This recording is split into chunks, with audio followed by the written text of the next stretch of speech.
Really not anything new for us. Normal preseason preparation. We're a week out now, so practices are cut back considerably. Things have gone well. I don't know what other information to give you. I'd just rather answer your questions and get right to whatever you guys have. That way I won't miss out on anything. Does it matter that it's unclear who Tulsa's starting quarterback's going to be? Oh, I think if you knew exactly who it was and you had video of it and you could study and tendencies and such, but the guys that they're going to use, there's not really video of them that you would have as carryover, so not as much. You would prefer to have it, but in their situation, not really. Did you catch a break at all, Mike, and not having to defend last year's offense? Not just Sure. Dane, but all of the guys around. Sure, they're really good, and I've said this. I know Coach from a distance, not real well, but I think that he's has been the driving force in the success that they've had down there. And when he took over and what he's done, obviously what he's brought to Tulsa, and when you watch them on tape, very good at what they do. And they're in a little bit of a rollover year. But I would caution everybody, as I've done the defenses, that there's not been many rollover years in his history as calling plays or running an offense at other schools he was at. There would be a group leave, and they would think, okay, well, they'll settle down a little bit, and they would accumulate 5,000 yards the next year with some new guys. You knew Dane pretty well, Dane Evans, recruiting. I don't know about President and Skipper. They're both Texas kids. Did you know them a little bit through recruiting too? We evaluated Skipper and really liked him. President was he 2 years ahead of him? I can't remember. A year. And for whatever reason, with what we had, he's not a guy that we had evaluated very much. I don't know why.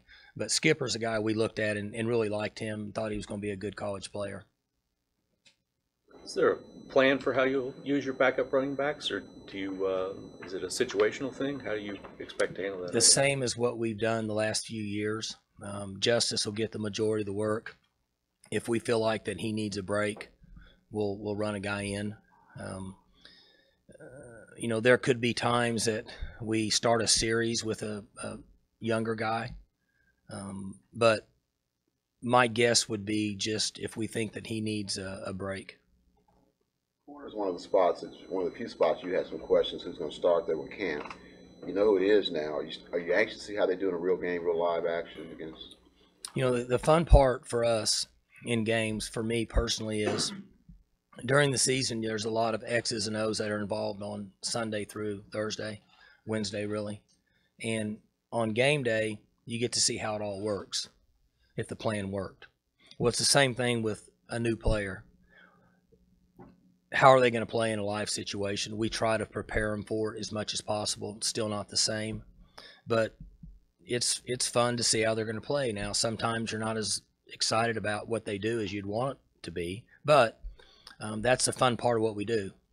How is Roderis going to do? How's AJ going to do? How's Madre going to do? What's King going to do when he's running the ball? Don't know, but that's the fun part. Would you rather them kind of ease into a situation instead of a team that's going to throw it a lot at them, or do you like to throw straight in the fire kind of deal? I would prefer to not be thrown in the fire with them, but they're not going to have that option. I think Tulsa's going to run the football. I think they want to run the football.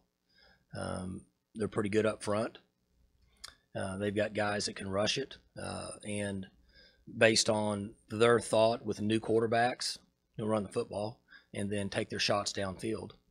So our guys have to understand that and be prepared to play, regardless of the offensive scheme. They're going to gain valuable experience being in the game. Just being out there and in front of a packed stadium and distractions and so on and so forth, and got to find a way to get lined up and make a play. What stands out to you about D'Angelo Brewer? Athletic and skill, basically. It's interesting when you look at the recruiting strategy for what they're doing. It's predominantly Texas athletes who can play different positions and very athletic. Well, it's interesting. 14 would probably have an edge right now, but then in the last scrimmage, 11 played really good. So we have a light workout today, and then tomorrow is the sanctioned day off. And then I need to have that discussion with them about what their approach is going to be this week from a rep standpoint. Both of them have made really good strides in the last 10 days. More strides than they made in the first 20. Both of them. So, Mike, I don't know if Mike probably has already discussed this, but I would say when I watch him, 14 would be the guy that would get the edge now. Yeah, I mean, that was just me looking at it. But 11 played really good lately, so neither one of them have any experience. Mike, you've had a couple instances in the last few years, Marcel Aitman last year, I think Corey Lemon a few years ago, where you lose a key guy before you can play a game. It seems like this year all your key guys are good to go. How much of a sort of exhale is that for you? You always worry about that in the off season. I think we overtrain our athletes anyway, even to this day. We've cut back 40% on what we did even 5 years ago in the off season. It's for Coach Glass to cut back is really hard. He's old school, obviously one of the best in the country, but we've reduced so much in areas that we try to soften things on their body. But you always worry about that. And up to this point, we've been very fortunate that we've stayed healthy. We've practiced less though this camp than we ever have. The NCAA sanctioned the day off, but then we had an additional day off each week. Our guys got 2 days off every 7 days. So hopefully that helped us at that time. We'll find out here in the next few weeks. You're cutting back, was that your decision, or was that an NCAA? You said the 40% what you did 5 years ago. Is that what you guys decided, or is everybody going that way? Well, that's just what we did. We've cut way back over the last 5 years, even in the summer, not just practice. Our contact in practice, we cut back probably 6-7 years ago. But off-season conditioning, change of directions, wear and tear on soft tissue and such with their bodies, we cut way back. The NCAA sanctioned the day off. That's the new rule that went into effect this year. Didn't really affect us much because we already did that anyway. Mike, how impressed are you with Aaron Cochran? He's come into a new system, and you guys told him that he needed to lose all that weight, and he's done that. Now apparently he's won the left tackle job. He's done everything we've asked him, and I'm always a little surprised when we can bring a player in and in 2 months they can adjust to our culture. It's not easy to do, but he's dropped, I don't know, you could ask him 30 or 40 pounds, and we knew once he got here he would, because he's in a different environment. Humidity is considerably different, and in our pace of offense, we knew he would drop that weight, but we were concerned that if he was heavy when we started, it would take him 10 to 12 days before he could ever catch up. So that helped him. And I'm excited about watching him play. He's a new guy. He's a fifth-year guy, but he's a new guy because he's never played for us. I think there'll be some adjustments there with him. Even though they played in a similar style of offense, they didn't move as fast as what we do. So it'll be interesting to see how he keeps up with our pace. Coach Montgomery said yesterday he thinks this is probably your most talented team here at OSU. Just what's your reaction to that, and also him singing the praises of Mason? I think we have a really good team. I said that earlier this year. I give you an illustration. I ride in the car a lot of times with teenagers because my boys are teenagers, and they argue over who's a better player, Aaron Rodgers or Tom Brady. And they look at their phones and try to throw stats out, and then they ask me, and you can't compare something like that. They're both great players. I think this is a really good football team. I think they've been committed to each other. It's not coaches talk. You guys know that I'm beyond coaches talk now, but they've had a good off season. when we started camp around the 1st of August, I told them, we're not going to check bed check. If you guys don't want to be in bed by 9:30, then I don't care. That's your choice. I'm not checking your rooms every night. Well, we've always done bed check. Everybody's done it. It's just what you do. And I'm giving you an example of, I said, if you guys want to be out at night and not want to prepare and have enough respect for Tulsa in the first game, that's your choice. It's your team. Okay? Oklahoma State football, and we're going to be here forever, and it's a choice you make. You're the class of 2017. This is your team. So I would agree with what he said. We have a good team. Mason is a good player and has been very dedicated. He's been humble. He's excited. We need Mason to play in his world, not get out of his box, and he'll do just fine. But I said this earlier with Coach. I think he's one of the best coaches in the country. And I'm not just saying that. I think that regardless if we were playing him or not. I think he's sound in everything he does. If you watch what they do, how they play, they're lucky they have him as a coach. So I think that, people in this state ought to be appreciative of what he accomplishes, but what he's saying is right. Why did you not do bed check with this team? They need to take care of themselves. Is it because you got a bunch of seniors, a bunch of guys that play, you feel like they should? We still have a lot of other ones, though. You have 105 guys on your roster preseason, and then once school starts, you can expand to 133. That number changes based on Title IX at each school, so on and so forth, but that's pretty close. And I've talked to you guys a lot about the culture that we've created here. And then at some point, I just thought, we've always sent 3 to 4 coaches over to do bed check.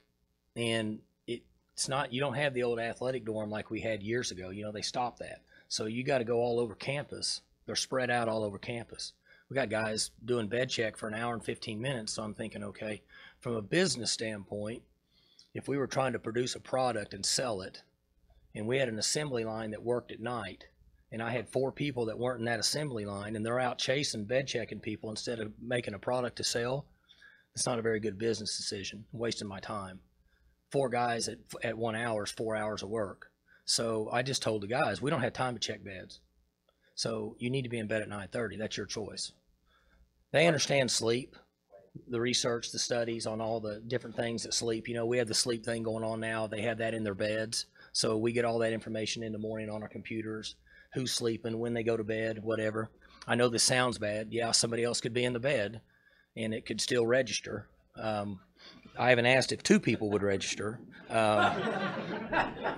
But truthfully, the truth is if they don't want to go to bed and do what they're supposed to do to get ready to play, then it'll eventually show up, and they won't make it here. They won't fit our culture. And part of it is you feel like these guys can handle that.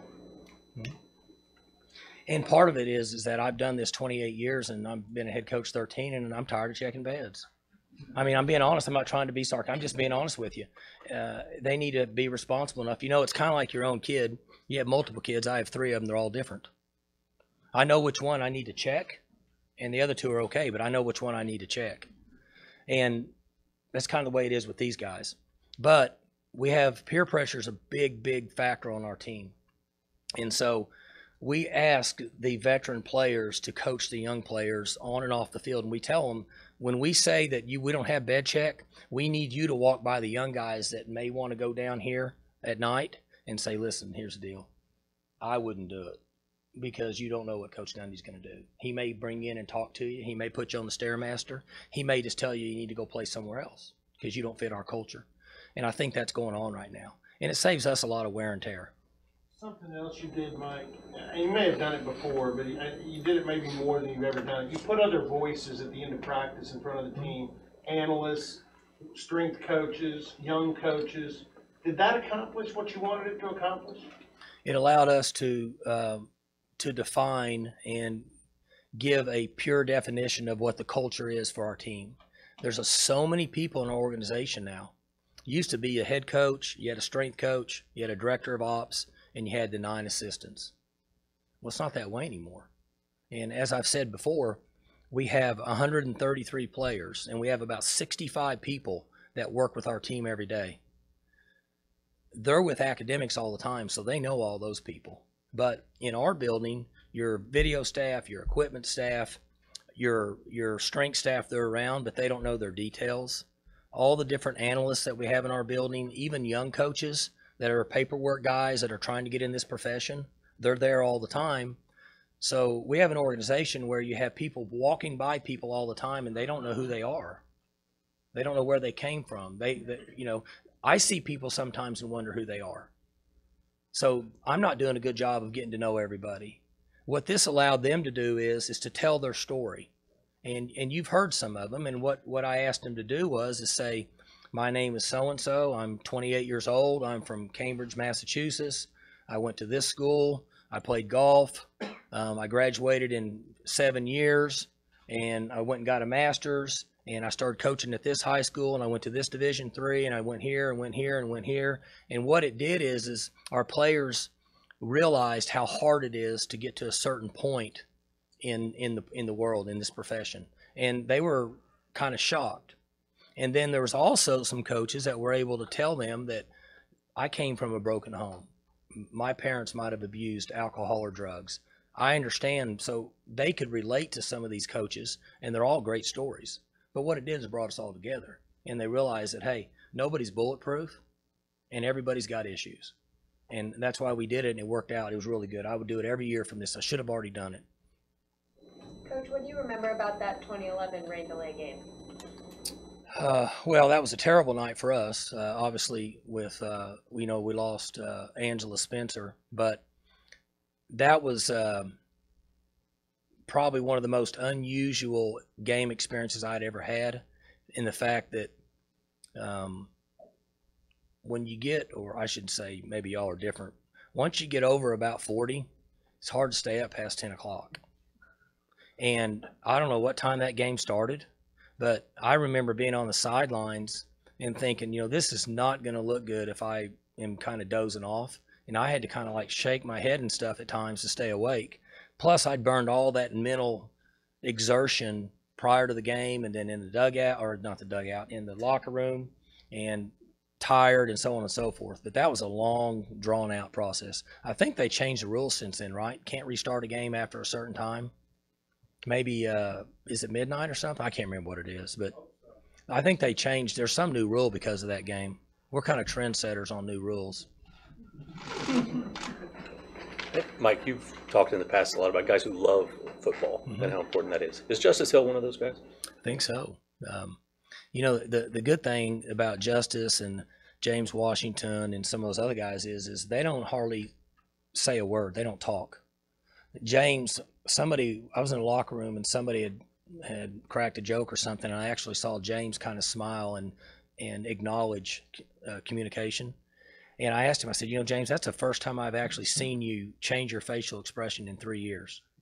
And he smiled again, and that was it. He still never said a word. Well, Hill's in that category. I never hear Justice talk either. But I think if you ask them, they're going to tell you that they love football, and if their examples, their actions provide examples for you, their leadership and their hard work and all those things. Can you tell that it matters to him to be an Oklahoma State Cowboy because it was part of I his think youth? he's proud. I was very impressed last year with his durability in the situation he was with his shoulder. And when I watch him play, I think that he shows us that he loves to be here at Oklahoma State. His team's important to him. As far as progressions before week 1, what similarities do you see between Justice last year and JD this year? Good question. JD is a completely different athlete body-wise. JD is really developed. I think he's 209 pounds. Justice was like $178 last year. Intelligent-wise, very similar. Ability to catch the ball, very similar. I would say that JD is considerably ahead of him in protection based on being 40 pounds bigger. Right to left, make people miss. Hill might have that advantage right now. Ability to run through tackles, maybe King. We'll see. As far as picking up the schemes and the culture and everything in here, what similarities do you see in that way? He's done very well. If if he was struggling in that area, we wouldn't play him. Even though a young man has talent, it's not fair to put him out there unless they're ready physically and mentally. And you're talking about two very bright kids. They get it. Hill obviously comes from a great background over here at Booker T, and then King comes from a very tradition-rich area down there where they play big-time football, and that has helped them develop and give them a feel for what it takes to play at this level. We think. We know with Hill, but we'll find out with the other one. With Hill picking up, the added muscle, and then what he did last year on the field. But then you like King, it sounds like. Are you more likely to keep his workload the same as last year or increase it? I'm talking Justice. With Justice, Hill? yeah. Well, if you have 80 plays, you would have 55 passes. I'm just throwing numbers out. So 25 runs. I hope that math comes up to 80. If you give Hill 18 of them, you give the other guys 7, maybe another one 3, something like that, would be what I would think would be best for where we're at. Did you have any scholarships to hand out to walk-ons this year? We did. The new rules that are in effect that will start as we speak are very complicated. It's going to change the landscape of college football, in my opinion. And when we have some aid, we will be in a more lucrative position to pass that down to current members on our team. And we were able to do that just a few days ago. It's too confusing to explain, and you guys would probably know it better than me. The reason I'm saying that is because I don't understand it. But we were able to award Abbott and Corndog each a scholarship, which is a great thrill for us. Guys have been tremendous and been great workers and great representatives of our program, and so we're excited about what they bring, and it's always good to be able to give those guys some aid. What's the attitude you need to have as a receiver on this team to be like part of a group that's so deep to want your turn, but also not have an ego at the same time?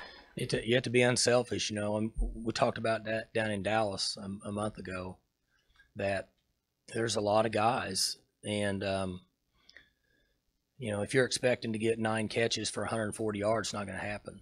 There's just too many guys out there.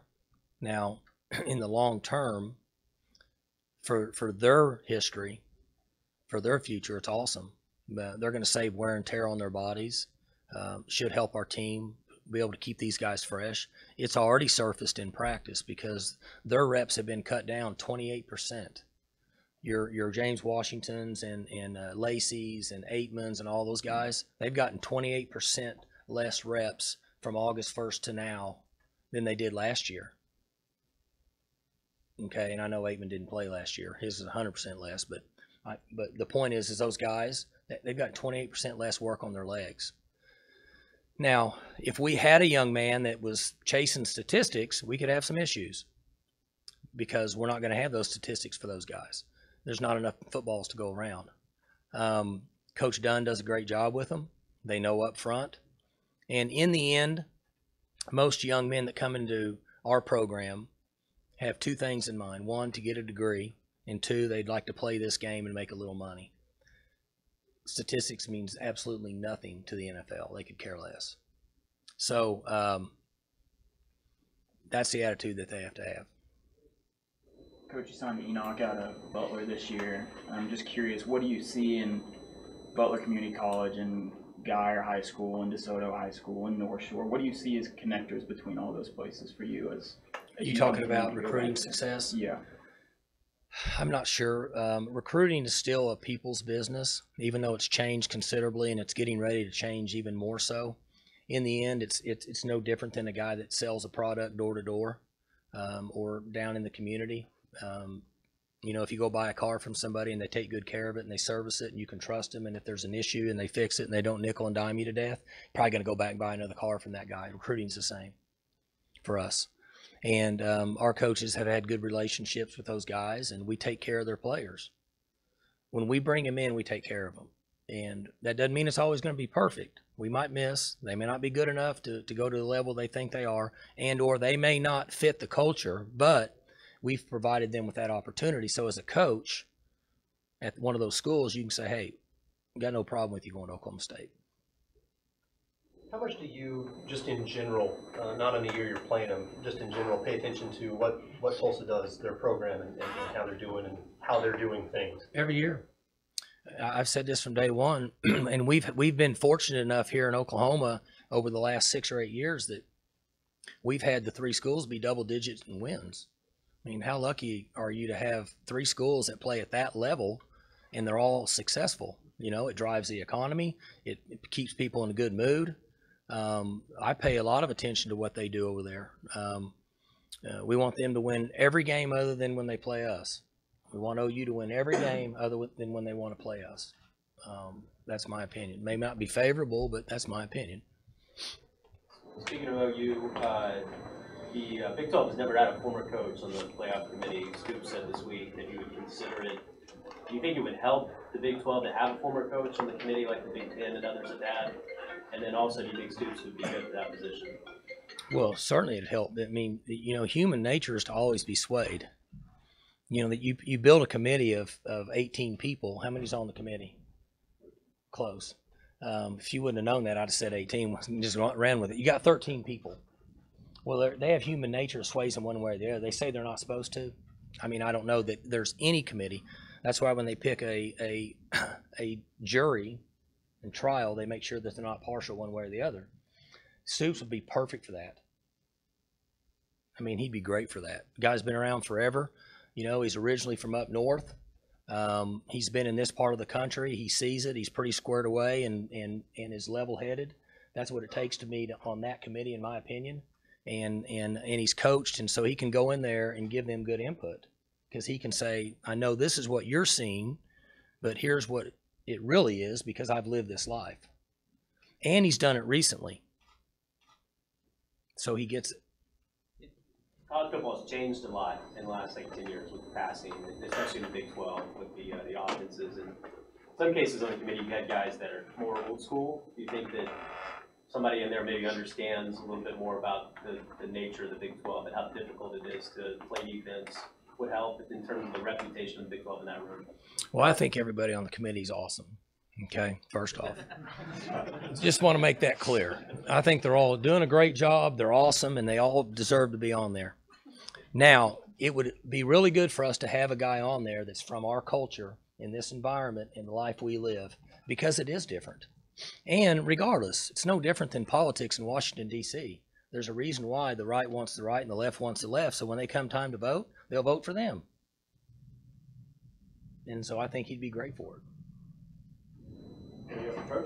Adrian Baker, he's not on the 2 deep. Did he come in just not as physically along as we look over? He will play a little more than that. More in our packages, not just the 2 deep. I think he's going to get quite a bit better in the next month. He didn't play a year ago. And so his development's been a little slower than comparable to what the guys that we brought in the past and or Aaron. But he has been in that environment. He's been around big time football. He's been around practices and such. So I'm hoping that he'll develop more in the next month. What are your expectations of using with Chuba Hubbard? Is he going to redshirt? I think we're going to play him. And I say that because sure enough, if I say we will and then we don't, but let's put it this way. He's staying up and practicing with the varsity. That's the best way I can put it. The guys that are up there full time, there's a chance they could be in the game. We have kept guys up there before and practiced them all year, and we held them back. So I don't know what they're going to do with him right now, but he is a good prospect and has made tremendous strides in the last 10 practices, which you would expect. came from a whole different environment down here, and he gets better and better and better every day. And we like where he's at. Got a long ways to go, but when he breaks through and gets in the open, it's over. Gone. That's what I like about it. And he needs a lot of work. But from a body standpoint, the other day when I was watching him, it's probably not a fair comparison just based on the guy's success, but he plays and acts like during the game he's highly intelligent, like Joe Randall did. He kind of plays like Joe Randall did when he was a freshman. We've been very fortunate that we've had some young people come into our program that get the game really fast. I didn't think he would, coming from where he came from. I thought it would take him a long time to figure out that part of it, but he's done really well. So, and I haven't heard him talk a lot either, which is great. So, good. Good? All right, thanks.